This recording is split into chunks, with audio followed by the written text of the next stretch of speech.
In this video, I'm going to show you how to create a window in your floor plan that you've made. And in our floor plans, we know that we put out our perimeter walls or our exterior walls, and we also did our internal walls. So I'm going to make a window just as I have on this side. So I have a window here for bedroom 1. I'm going to make a window on this side.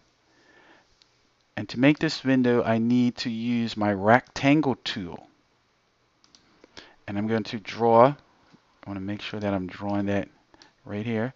I'm going to draw a window. I'm going to do one big window with my rectangle tool. Okay.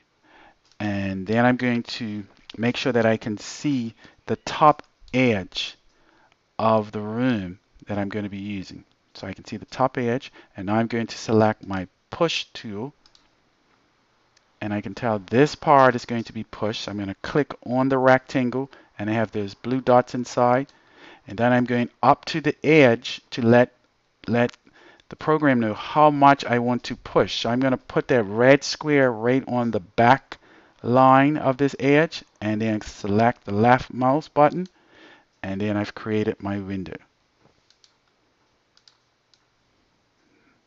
Okay, created my window. There is my window.